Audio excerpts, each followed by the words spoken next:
ఎంతో నలిగి పాపం ఆయన పెద్ద మనసుతోటి బందర్ అభ్యర్థిగా మీరు జనసేనకి ఇస్తే మనస్ఫూర్తిగా జనసేనకి అండగా నిలబడతానని చెప్పి టీడీపీ పార్లమెంట్ అధ్యక్షులు మాజీ ఎంపీ కొనకళ్ళ నారాయణ గారికి మనస్ఫూర్తిగా ధన్యవాదాలు తెలుపుతున్నాం. పార్టీ జిల్లా అధ్యక్షులు శ్రీ బండిరెడ్డి రామకృష్ణ గారికి మనస్ఫూర్తిగా నా కృతజ్ఞతలు.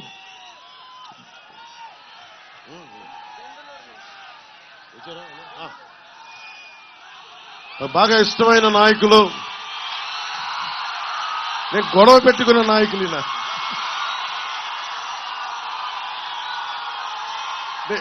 ఎవరు స్నేహితులు అవుతారు? గొడవ పెట్టుకున్న వాళ్ళే స్నేహితులు అవుతారు. అంటే ఈయన నువ్వు పోటీ చేస్తానంటే, పవన్ కళ్యాణ్ పోటీ చేస్తానంటే దెందులూరు నుంచి నేను నెగ్గిస్తాను, గెలిపిస్తానని చెప్పిన చింతమనేని ప్రభాకర్ గారికి మనస్ఫూర్తిగా నా హృదయపూర్వక నమస్కారాలు. ఆయనతో గొడవ పెట్టుకోవడం కూడా అందంగా ఉంటుంది. నాకు ప్రేమ ఉన్న చోట గొడవ ఉంటుంది. ఏం ప్రభాకర్ గారు, మా ఇద్దరికి సామరస్యం కుదిరింది. అంటే గొడవతో స్టార్ట్ అయిన మైత్రి చాలా బలంగా ఉంటుందని చెప్తారు. గొడవతో స్టార్ట్ అయిన మైత్రి ఏమంటారు? బండి మీద ఎక్కారు, మిమ్మల్ని అడుగుతూ ఉన్నా. సో చింతమనేని ప్రభాకర్ గారు మనస్ఫూర్తిగా వారికి నా ధన్యవాదాలు తెలియజేసుకుంటూ, గుత్తికొండ రాజాబాబు గారికి, ఆయన రాలేదు, వారికి కూడా నా హృదయపూర్వక నమస్కారాలు. చలమలశెట్టి రమేష్ గారికి,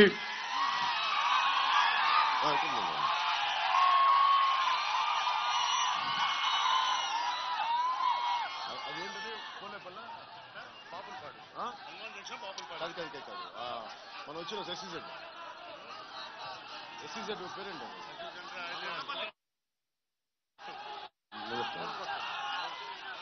మన ఎస్సీజెడ్ కోసం మీరు రావాలి అని చెప్పి, అదే మన ఎస్సీజెడ్ కోసం, మన మల్లవల్లి ఎస్సీజెడ్ కోసం తెలంగాణ నవాబులు ఇచ్చిన భూముల్ని ఉర్దూ ఒరిజినల్ పత్రాలుండి వాళ్ళకి అన్యాయం జరిగింది.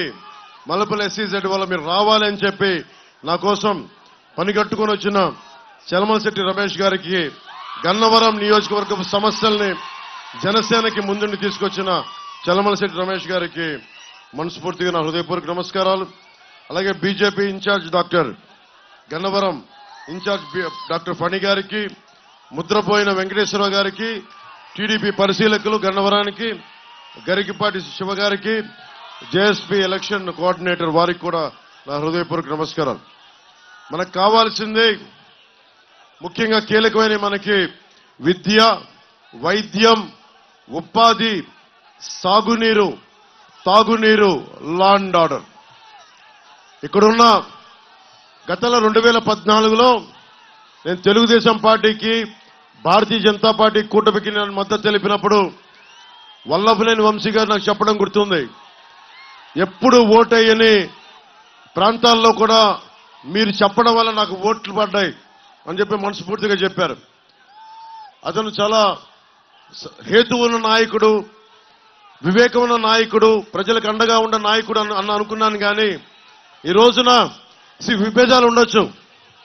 నేను చంద్రబాబు గారితో విభేదించాం, చింతమనేని ప్రభాకర్తో విభేదించాం. ఎక్కడా కూడా పాలసీ దాటి వ్యక్తిగతంగా కానీ ఒక్క మాట మాట్లాడాలి. ఆయన కూడా అంతే, నాతో మాట్లాడారు, విభేదించాం.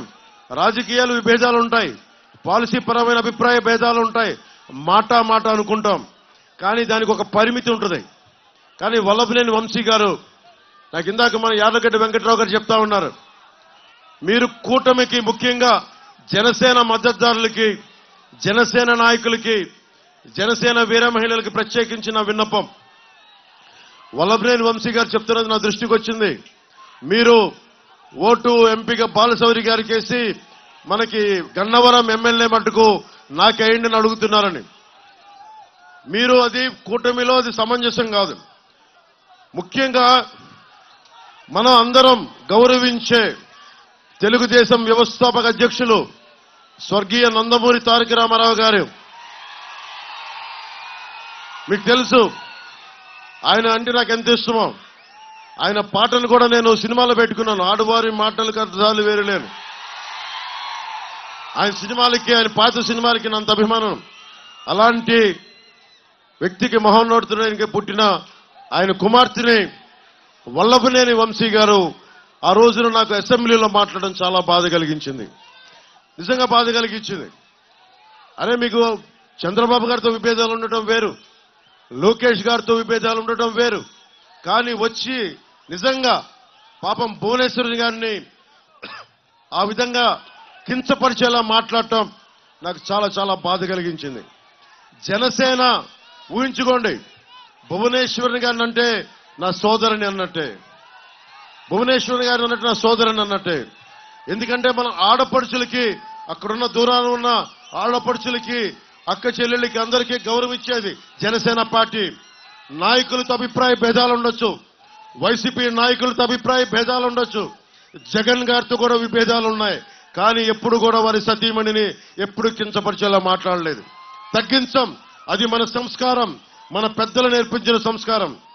కానీ వల్లభనేని వంశీ గారికి ఓటు గనక జనసేన మద్దతుదారులు వేస్తే స్త్రీని అగౌరవపరిచిన వ్యక్తికి, ఆడవారిని అగౌరవపరిచిన వ్యక్తికి, మా సోదరుని అగౌరవపరిచిన వ్యక్తికి మనం మద్దతు తెలిపినట్టే.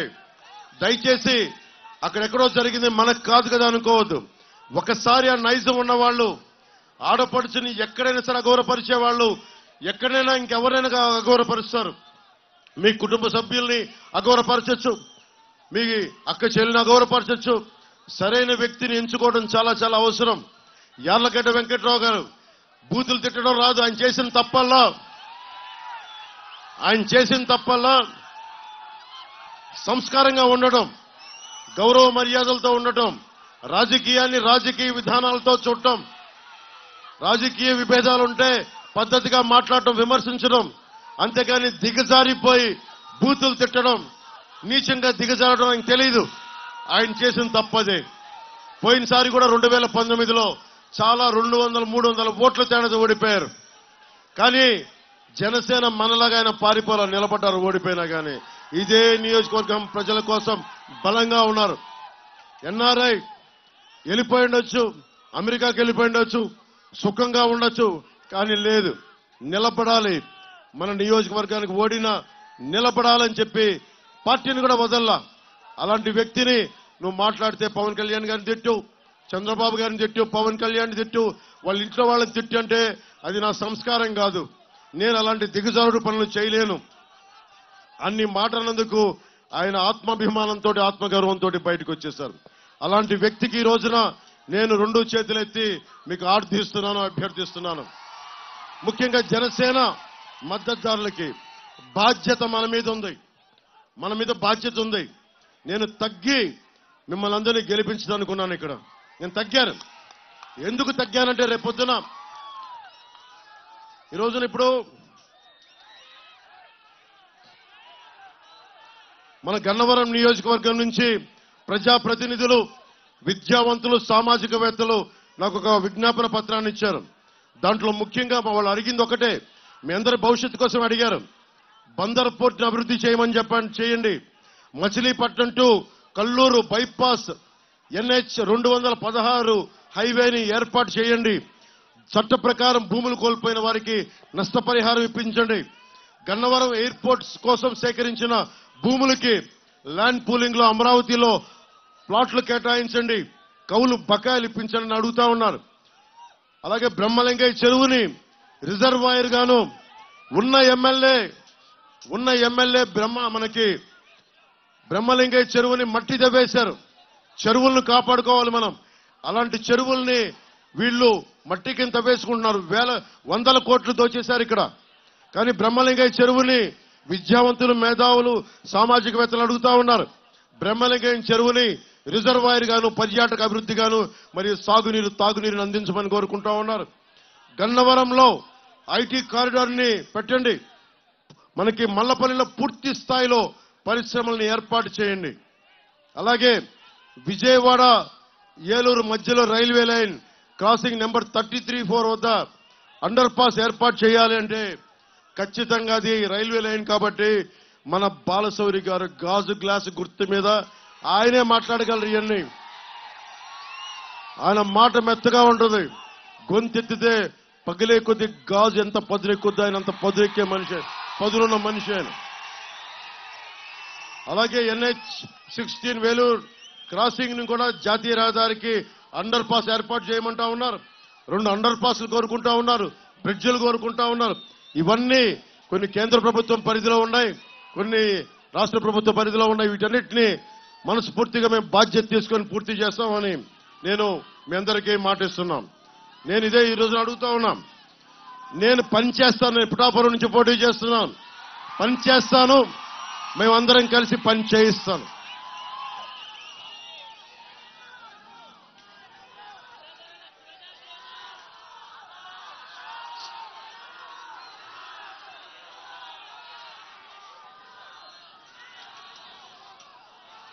ముఖ్యంగా సిబ్బంది కొరతతోటి మీరు అడిగారు కదా, జగన్ కి మీరు చాలా మంది ఓటేసి ఉండొచ్చు పోయినసారి. మెగా డిఎస్ ను చొక్కా చించుకున్నావు, నువ్వు షారుఖ్ ఖాన్ లాగున్నావు, ఒక్కొక్కళ్ళకి ఒంటి మీద బలం, అస్సలు కొవ్వులు లేకుండా బలంగా ఉన్నారు. మీరు కోరుకుంది ఏం కావాలి? నీకు ఉపాధి అవకాశాలు కావాలి, విద్యా అవకాశాలు కావాలి, ఏం కావాలి నీకు? మీ అందరికీ ఉపాధి అవకాశాలు కావాలి. ఉపాధి అవకాశాలు ఎలా వస్తాయి? మద్యం అమ్మేవాడు ఉపాధి అవకాశాలు ఇవ్వగలడా? గంజాయి అమ్మేవాడు ఉపాధి అవకాశాలు ఇవ్వగలడా? ఎవడు ఇవ్వగలడు ఉపాధి అవకాశాలు? బాధ్యతగా ఉండే ప్రజాప్రతినిధుల కూటమే మనకి బాధ్యతగా మీకు ఉపాధి అవకాశాలు అందించగలదు. 30,000 మంది ఆడపిల్లలు, తల్లులు ముందు చెప్తా ఉన్నాను, 30,000 మంది ఆడపిల్లలు అదృశ్యం అయిపోతే ఒక్క ప్రజాప్రతినిధి మాట్లాడాల. వల్లభనేని వంశీ గారిని అడగండి, రేపు పొద్దున కనిపిస్తే నమస్కారం చెప్తాను, అన్ని చేస్తాను, కానీ పాలసీ పరంగా నా సొంత రక్తం అయిందైనా సరే నేను విభేదాలు పెట్టుకుంటాను.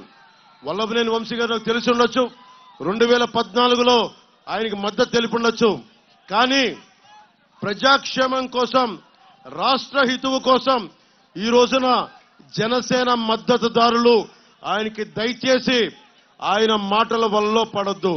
ఆయన డబ్బులు ప్రలోభాలు పెడతారు, దానికి పడకండి. 2,000 రూపాయలకి దయచేసి మనం లొంగిపోతే మీ బంగారు భవిష్యత్తుని మీరే పాడు చేసుకున్న వాళ్ళు అవుతారు. ముఖ్యంగా జనసేన మద్దతుదారులకి 2 చేతులెత్తి నమస్కరిస్తున్నాను. కూటమి ధర్మం, నేను ధర్మం కోసం పోరాడుతున్నా. ధర్మందే గెలుపు, ధర్మందే విజయం, పొత్తుదే గెలుపు, కూటమిదే పీఠం. రాగానే మెగా డిఎస్సిని మనకి నోటిఫికేషన్ విడుదల చేస్తాం. అలాగే ఎస్ఐ ఉద్యోగాలకు కానీ, ఎస్ఐ రిక్రూట్మెంట్ కానీ, మనకి కానిస్టేబుల్ రిక్రూట్మెంట్ కానీ జరగల. అందరికీ, ఉద్యోగులందరికీ కాంట్రిబ్యూటరీ పెన్షన్ స్కీమ్ ని తిరిగి దాన్ని ఎలా తీసుకురావాలి, దానికి ప్రత్యామ్నాయ మార్గాలు ఎతికి దానికి అండగా నిలబడాలి. ప్రతి ఉద్యోగికి నెల జీతాలు సక్రమంగా వచ్చేలాగా కాంట్రిబ్యూటరీ పెన్షన్ స్కీమ్ కి సంవత్సరంలోపు ఒక పరిష్కార మార్గాన్ని కనుక్కుంటామని నేను మీకు మాటిస్తున్నాను.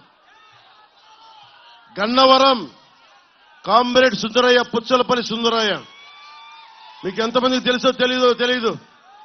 మీలాగే ఎర్ర కండువాలు కట్టుకొని ఒక్కొక్క దోపిడీ చేసే ఒక్కొక్కడి మీద పోరాటం చేసినాడు. ఆ ఎర్ర కండువా విప్లవానికి చిహ్నం, విప్లవానికి గుర్తు, మార్పుకి గుర్తు. ఆ ఎర్ర కండువా గుర్తుపెట్టుకుని పుచ్చలపల్లి సుందరయ్య గారు తెలంగాణ సాయుధ పోరాట యోధుడు, కమ్యూనిస్ట్ యోధుడు. అందరం బాగుండాలి. జగన్ కథలు చెప్తాడు కదా, జగన్ కథలు చెప్తాడు, క్లాస్ వార్ అని కథలు చెప్తాడు. క్లాస్ వార్ ఉన్నాడు, ఏం చేశాడు?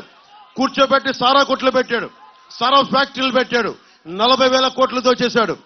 భవన నిర్మాణ కార్మికులు కండను కరిగించి రక్తాన్ని ధారపోసి మనందరం కలిసి ఒక 450 కోట్లు భవన నిర్మాణ కార్మికుల సంక్షేమ నిధికి ఇస్తే సంక్షేమ నిధిని దోచేసిన వ్యక్తి.